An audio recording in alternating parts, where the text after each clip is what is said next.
Yo, what's good everybody? It's your boy Malcolm and I'm back for another video, and in today's video we are going to be reviewing Season 2, Episode 2 of the new season of Tower of God. Let's get into it. But before we get into it, make sure you guys like, share, comment, subscribe, and hit that noti bell. I don't know if you guys have noticed, but I am dropping videos like crazy, and you might have missed one if you didn't hit that noti bell, so make sure you hit it so you know when my next video drops. And if you're a nerd like myself and you like nerd content, check out my podcast, The Storm Podcast, where we have at least 3 hours worth of nerd content every single week talking about your favorite weekly anime, comics, movies, everything under the sun regarding nerd stuff. We talk about it over there. Trust me, if you're looking for something to listen to at work or at the gym or whatever, the Storm Podcast is what you're looking for. That poster was crooked last video and it drove me absolutely crazy. Okay, without further ado, let's get into this review. Alright, in the last episode of Tower of God, the first episode of the season, we basically got introduced to Wangnan. I don't know if I'm pronouncing that right. Let me know if I'm pronouncing it wrong. But we got introduced to Wangnan and we saw him go and take the test where he met Bomb, he met the big dude with the wing, he met the silver hair dude, he met the little girl and the other girl that be with the little girl. Basically, they all finished that test together and went on to the next round. This episode, we get to see that next round kind of begin. I enjoyed this episode a lot. It was slow, but I feel like it accomplished a lot. I feel like this episode was really good at showing us who these characters are, what their motives are, what they really want to do, as well as introducing new characters that are going to be more important down the line. But we're going to do a breakdown of the events that occurred during this episode. So first off, they're all sitting in the waiting room, waiting for everybody else to come to the test, and the little girl goes around and she hands everybody candy. Now the silver haired dude is like, man, I don't need no damn candy, and holds his hand out to get a piece of candy as she's handing it out to everybody else. And they completely ignore him. I have no idea why this shit was so funny to me. But when I tell you I was actually dying laughing, cause it was just so ignorant. Cause bro is just sitting there like, man, fuck that bitch ass candy. I don't need none. And everybody just pretends like dog isn't there. They just ignore him completely. But I do think it's important that the little girl gave Bomb, who we now know as Viole, a piece of candy, and she comes back and the other lady's like, why would you do that? That was so dangerous. And she's like, my parents always told me to help out the kid that's alone. And I think that's important because Bomb really is alone. He has nobody, and it's not just the fact that he has nobody, it's the fact that he intentionally isolates himself, and we'll talk more about that later in this video. But then as they're all sitting there, the loan shark guy pops up and starts talking to Wangnan. And I said this in my last episode, I don't even feel like the loan shark is a bad guy. I mean, he is being kind of aggressive with people, but like he's loaning people money, and I feel like he's not a bad guy. He seems cool, but he basically lets Wangnan know that, yo, I'm taking the test.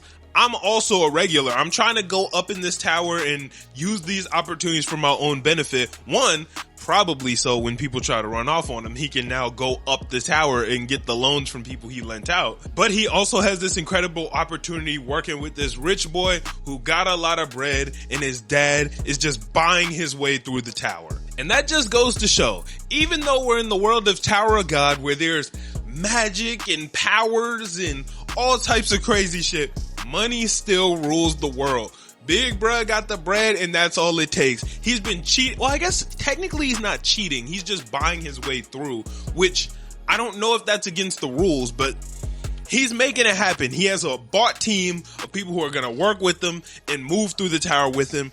Even though we know how the tower works, you can't do the entire thing with people. There are going to be points that you're gonna have to do things alone, and I don't know how that's gonna work, how you're gonna buy your way through that one. Maybe he'll buy himself some expensive weapons or armor or something crazy, but money still rules the world. Even in Tower of God, if you ain't got that bread, you ain't got nothing. Shit, that's why I'm trying to get to that bread in this world. Y'all see how many videos I've been dropping recently?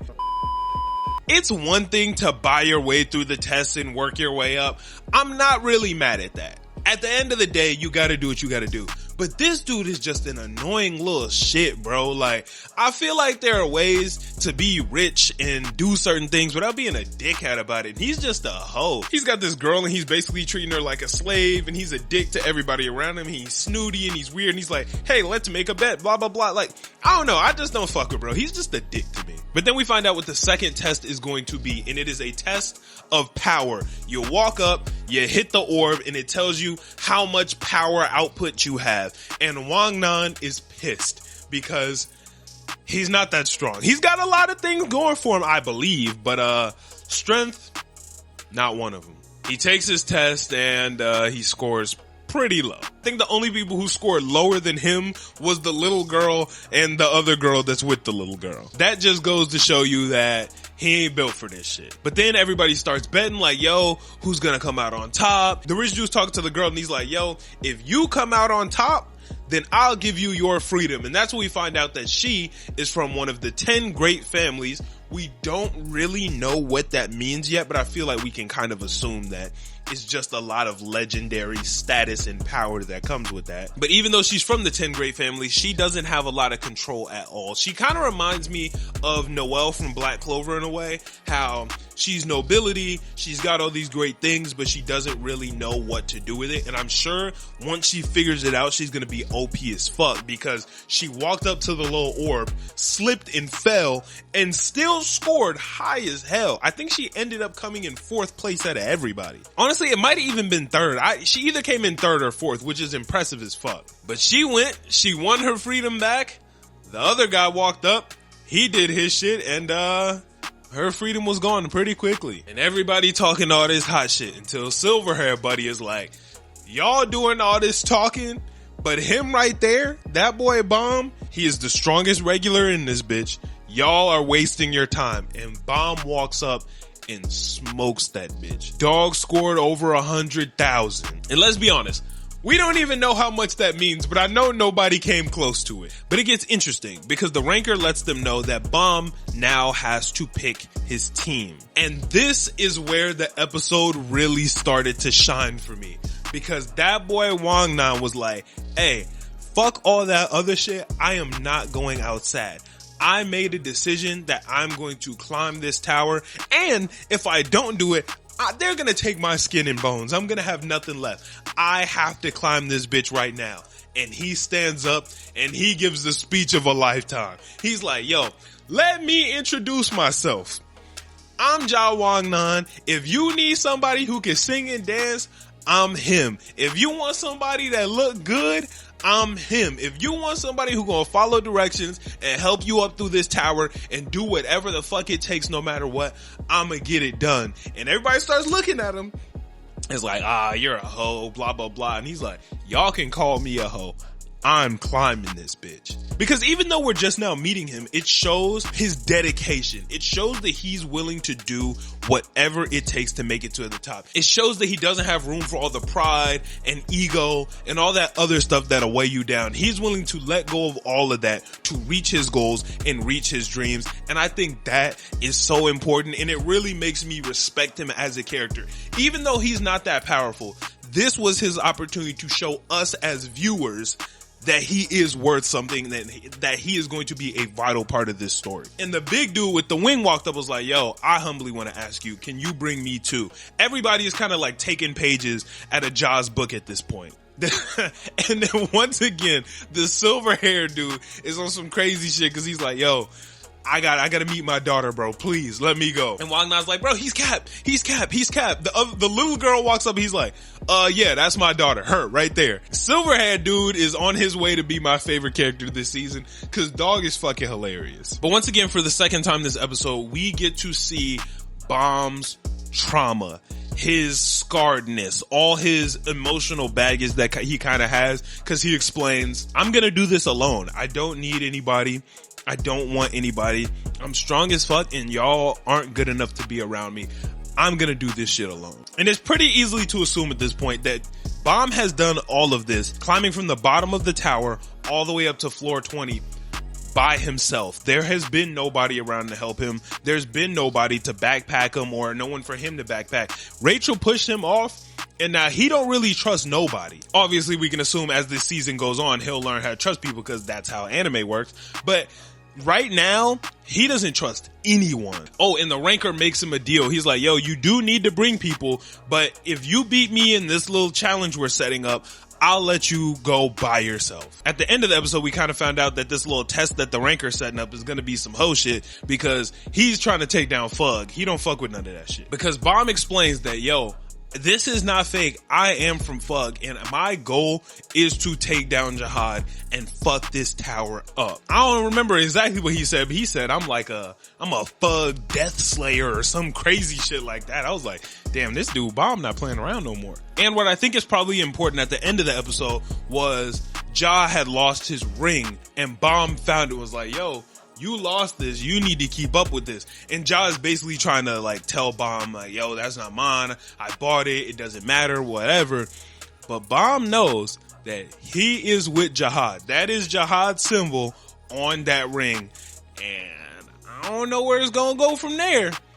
But Ja better watch his back. And once again, if you guys didn't see the last video, I did read this season back in 2022. I don't know if there's something wrong with my memory or what, because I don't remember none of this shit. I do remember what's about to happen these next couple episodes, but like the first and second episode, it was basically like I was watching this shit for the first time. But even though this episode was pretty slow, I think it did a really good job of introducing new characters who are obviously going to be important down the line, like the girl from the Yeon family. She's obviously going to be important. She's going to be here for a while, and her personality is going to develop. And I think they gave us just enough about her to get us interested, but not really show us everything she has to offer yet, which interests me a lot because I want to see a lot more now. They also introduced the rich guy, and he is going to be a nuisance throughout this story, very obviously, because he has a lot of power, and it's very obvious that he has no issue abusing this power that he has. We also got introduced to a new ranker.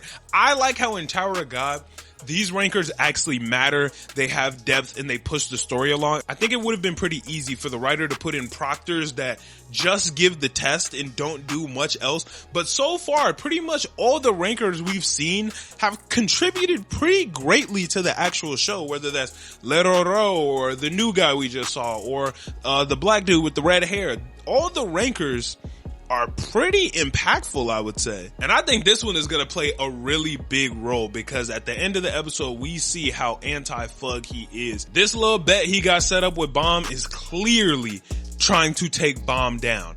Let's be honest, he's not going to be able to do it. Bomb is a fucking dog. Bomb has spent the last 20 plus floors growing and getting better, and he is one of the strongest motherfuckers in this bitch. I don't think this ranker is going to be able to take him down, but I'm very excited to see him try. One thing I'm very excited about is we're on episode 2 and we have a lot of awesome characters introduced and we don't know a lot about them. So I'm super excited to see them grow and develop as this season and as this story goes on, because there's the wing guy, there's the silver hair dude, there's Bomb, there's Wangnan, there's Yeon, there's who else we got?